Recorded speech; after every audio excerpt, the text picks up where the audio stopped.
All right, you're welcome back to my channel. If this is your first time visiting, you are super duper welcome. If this isn't and you're a returning subscriber, you're equally welcome. I love you all and I can't wait to do wonderful works together. So today we're going to be doing a cloud tool that is different from AWS and Azure. And it is a quite powerful tool that I recently found. And honestly, I decided to share with you guys. I don't think you should sleep on this. I did a background research on this particular tool and I realized that Google wanted to buy this tool. You don't want to guess the amount that Google was ready to put on the table for this particular tool. It's your none other than Wiz. For some people, you are already familiar with this. For some others, this could actually still be your first time, with this tool. I'm trying just to get my feet on it. I would have personally loved to, do a video specifically where I have to start explaining all of those tools. But instead of doing that, I feel like going forward, we'll be able to explore all of those tools and see how we can work with them. So this Wiz is a powerful tool. So what Wiz basically does is that you would connect it. So it's multi-cloud enabled. So you can connect it to your multi-cloud environment and it will still give you the results that you want. So basically it connects, you deploy your Wiz by connecting it to your by connecting read-only connectors, right, to your CSPs or your Kubernetes clusters or your registry or more. So what Wiz would do is that it takes a snapshot of your environment and analyzes it every 24 hours. So a snapshot of your cloud environment is taken and then it is being analyzed. And basically, it's a cloud security tool. So whatever form of vulnerability and stuff, it's displayed there. Another skill that is quite important in using Wiz is learning how to query.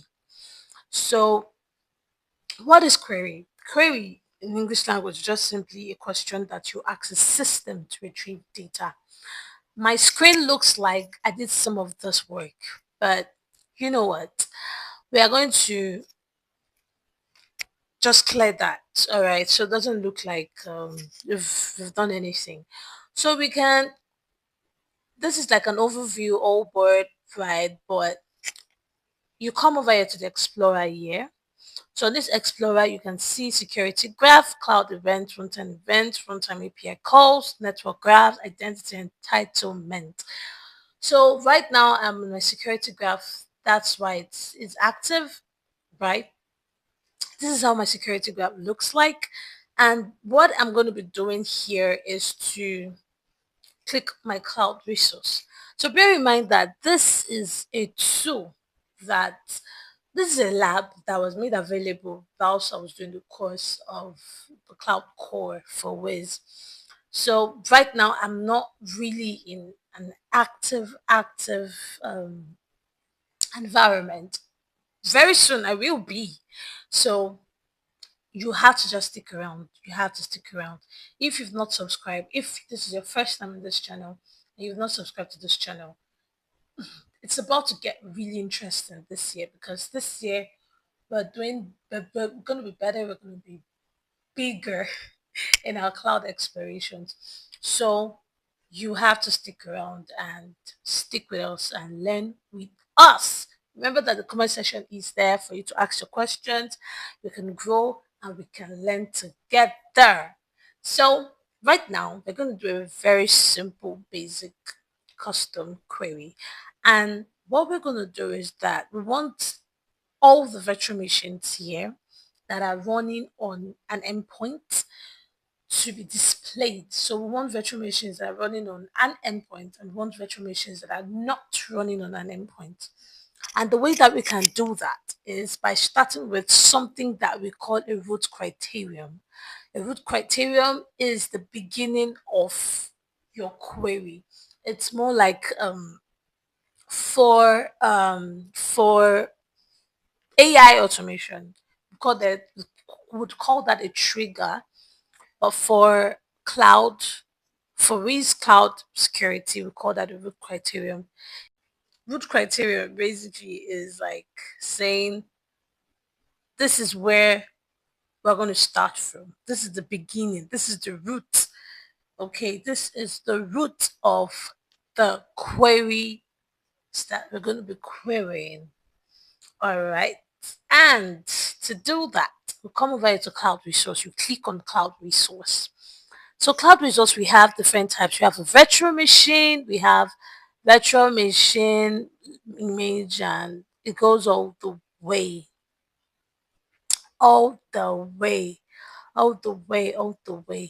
But we are going to start with virtual machine. As I learn, I'm going to be creating more labs. So you all stick around because I mean, I like to learn better when someone is talking, and that could be you too. So you can stick around. I'm choosing virtual machine as my root criterion. So when you click on that, you can just click out and you see that the virtual machine as is displayed. Now, whilst we're working on this lab, I want you to also pay attention to the results here. By default, because of lagging from the backend, results that are 10,000 above are usually caught. So it cannot be more than 10,000. And we don't always want our results to be more than 10,000, but we're getting there, right? We are getting there. So another thing we can check in this result is that we can click here and also select container. Now when we select virtual machine and container, you can see that the result here changed from 2000. That's a lot. But like I said, we have to try, right, to make sure that we don't have so many results. So this is like a simple hands-on, and we have 899 result. So we can click here and now check for hosted. Is it hosted or hosting? I think it is hosted technology. Okay. So remember that we are looking for virtual machines that are running on endpoint protection, and we have to check the technology, hosted technology. So if you're checking for hosted technology, the next thing that you should actually check for is technology. So we are going to be checking here, clicking here close to the hosted technology and search for technology. So not technology ID, not technology name, technology. And we are moving forward. So the next thing that we're going to be searching for after technology is category. So what category of technology are we looking for? So under this category, there's a list of different things, right? Look at the condition here, which is equals. And then what we're looking for is endpoints. So we're looking for endpoint protection platform. So protection platform. And then that is everything. And you can see that the results dropped from 899 to 88 results. So over here is the list of virtual machines that we have that has the technology of endpoint protection platform. Right now you can see that. And to check for virtual machines that do not have endpoint protection platform, you can come over here and toggle that. So when you toggle that, it changes that's not okay. And over here, you can see that the results changed from 88 to 846. So remember that the total virtual machines that we had was about 899, something of the sort. So this is the number of virtual machine that we have that does not have this particular endpoint protection platform. But if you come over here and remove the not, so you just come down and click on the not, we have the result for the virtual machines that have endpoint protection. Looks simple, right? Looks like easy peasy. Okay. And now the next thing we're going to be doing is we're going to build an attack part. So to continue in this, we are going to check for vulnerabilities in this virtual machine. Okay. And what to do here is just to come over close to the virtual machine right here. Okay.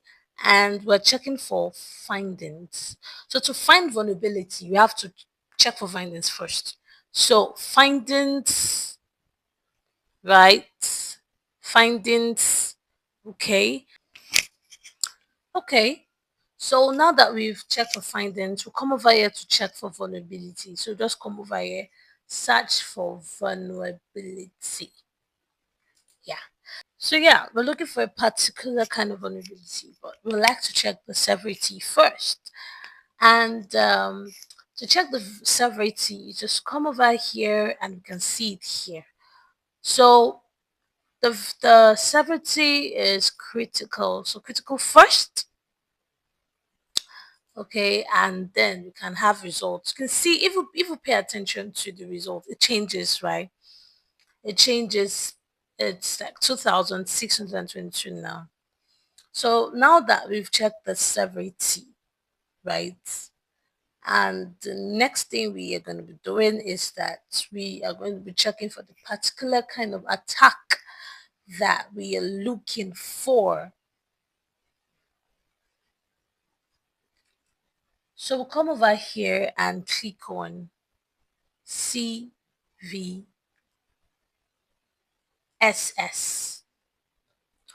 So attack vector CVSS, this is the particular kind of attack that we're looking for.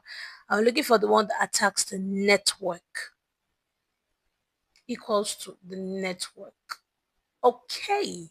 And then we can see the results that is 2024 72 2472. So the next thing that we can actually do to this is that we can check if this has been exploited, like if it does have exploit. So still at the right of the vulnerability here, we can check as exploit. Check the one that has exploits, right? Can see that it's reduced. We can see them here. We can see the result here. We can see the result here. We can run a full search if we'd like. But I mean, this is amazing. This is amazing. I'm just exploring the possibilities of what you can actually do with this tool. We have checked for endpoints here. We have checked for vulnerability, the particular kind of attack vector, right? We have checked that this has been exploited. We have also checked, okay, another thing we can actually do is to check the ones that have been exposed to the internet. And the way that we can do that to check the ones that have been exposed is that for this particular one, we will now check for application endpoint, right? So if we come over here, I just want to be sure that it's here. So I don't think it's here. I think it's close to the virtual machine, right? So let's check this application because we're checking the virtual machine. Yeah, I thought as much. So we're checking the virtual machine that has been exposed.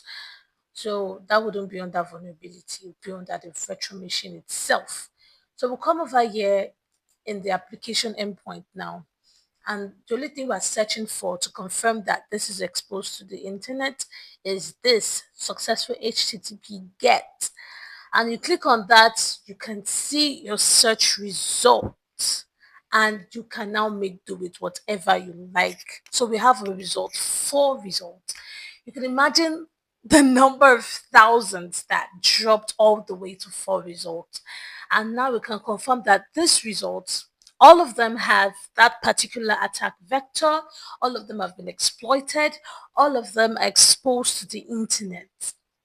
Like this is amazing. It helps you, streamline your search. You can, you know, search particularly for particular stuff. You don't have to scan over 2,000, 3,000 virtual machines.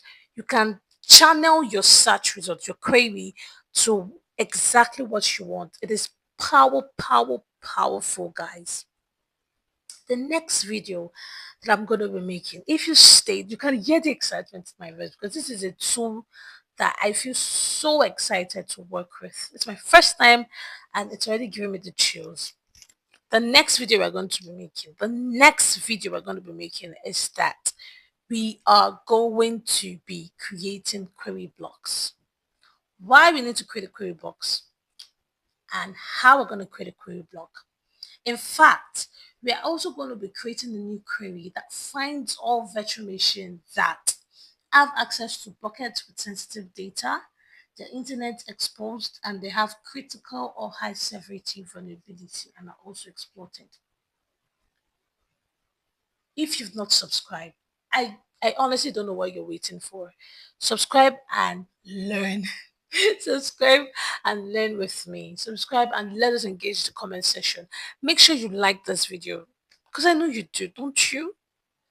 Don't you like what you see? Don't you like the video? And man, this is some good stuff. So like this video because it helps the algorithm to recommend this video to other people. Subscribe if you know that you haven't, and turn on your post notification so that when I drop the next video, guess who will be the first to know? You got that right. You, my fam. Until then, see you next time in my next video.